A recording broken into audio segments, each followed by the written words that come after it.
Hi everyone, welcome to my channel. Since this is my first video, I thought I would start out with a little intro. My name is Kelsey and I live in Philly.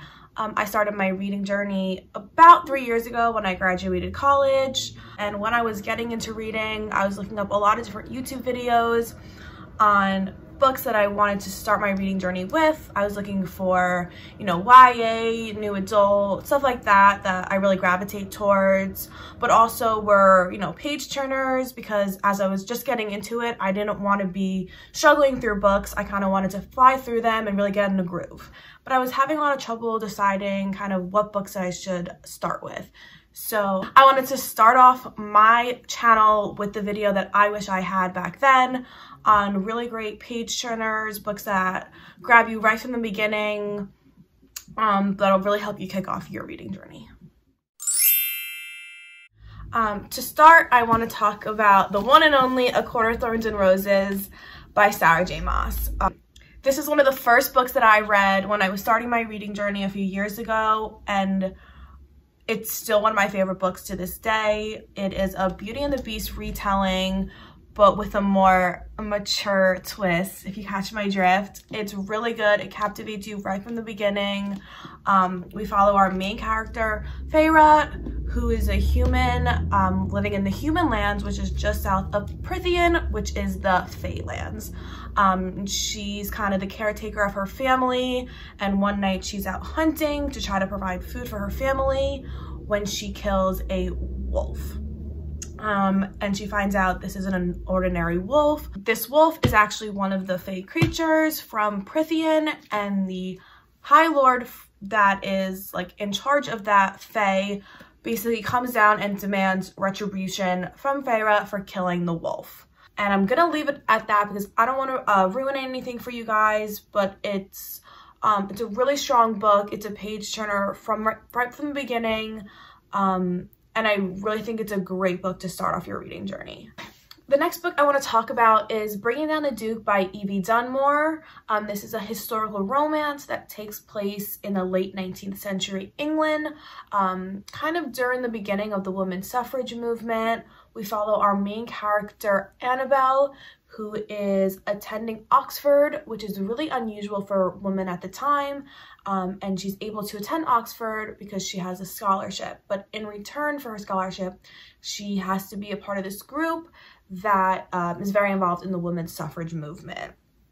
And while she's out supporting this movement, she runs into our male protagonist, Duke Sebastian Devereaux, and you can kind of guess what happens from there. I really like how this book combines the interesting aspects of the women's suffrage movement with this steamy romance between our two main protagonists.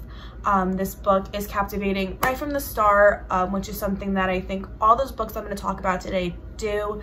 They really grab you right from page one. You're not going to want to put the book down, which I think is really important when you're starting your reading journey. You want to pick up books that really grab your attention right from the start. You don't want to be struggling through. You don't want books that are stop and start, that are difficult, because you're going to get frustrated and you're going to put the book down. You want books that you're not going to want to put down, that you're going to want to read in one sitting. And that's what I'm giving you today. And the second book in the Bringing Down the Duke series, A Rogue of One's Own, just came out. So if you love it as much as I think you will, you can go right into the second book. The next book I want to talk about is Clockwork Angel by Cassandra Clare. And this is one of the books in her Shadowhunter series. It's the first book in the Infernal Devices series, which is my favorite series out of the whole Shadowhunters world. In this book, we follow our main character, Tessa Gray, who is in search of her missing brother, and she finds herself traveling from America to England to try to find him. But when she arrives there, she's kind of thrown into this world she never knew existed, and finds out that she even might not be exactly who she thought she was. One of my favorite parts about this book is the love triangle. It's actually a really kind of heart-wrenching love triangle because it's impossible to kind of be on one side or the other. You kind of want everyone to win, which you know isn't going to work out at the end. but I think she does a great job of kind of keeping you on your toes and, you know, who will she pick? You know, will they, won't they? And I think it's a great YA fantasy novel with an iconic love triangle, with an ending that I personally didn't see coming. Maybe you will, but I think it's a really good book to start your reading journey. The next book I want to talk about is The Bridge Kingdom by Danielle Jensen, and is still one of my favorite books to this day. I read this book in one sitting. I could not put it down. It grabbed me right from the first chapter. I remember reading the first few chapters, my jaw dropped because I just did not expect what was going to happen. It's one of the only books that genuinely took me by surprise, that I had no idea. I could not see that coming. I would have never guessed that, and I thought that was, it really stood out to me because of that. We follow our main character, Lara, who is basically married off to a prince and is looking to kind of take down his kingdom from the inside out. But when she gets there, it's not exactly what she expects, and the prince isn't exactly kind of what his reputation has made him out to be. I think that Danielle Jensen does a great job of building their characters and building their relationship. I'm not into instant love. I have trouble buying into that, and I think that this book does a really good job of kind of having that slow burn, making you want the characters to be together, which I think is really intriguing. If you like romance and steamy romance, you will like this book. And the second book in this series, it just came out and I'm really excited to get my hands on it. The last book I want to talk about is for all my Twilight fans out there, and it's Midnight Sun by Stephenie Meyer.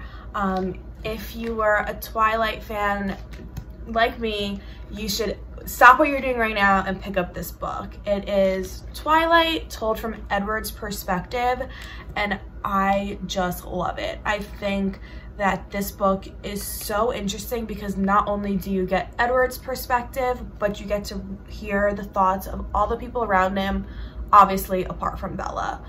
You get to learn a lot more about his past and about the Cullens and their past, and kind of a little more about how they came to be this kind of family that they are, and I love it. If you haven't read the Twilight series, I definitely recommend reading it first and then going back and reading Midnight Sun. But if you are a Twilight fan, I highly recommend this. You're missing out if you don't read it. And the middle school me was definitely screaming on the inside as I was reading this book. So that's all I have for this video. I hope you guys liked it. Please let me know if you read these books and what you think about them. I would love to get your guys' thoughts. Please like this video and subscribe if you aren't already. And I'll catch you in my next video. Bye. I don't want to say it's really good. It's really great. You know what I mean? Like, that's like, what does that even mean? Like, that's irrelevant. I don't want to say it's really interesting 17 times. Thanks for staying this long. You're still... Oh.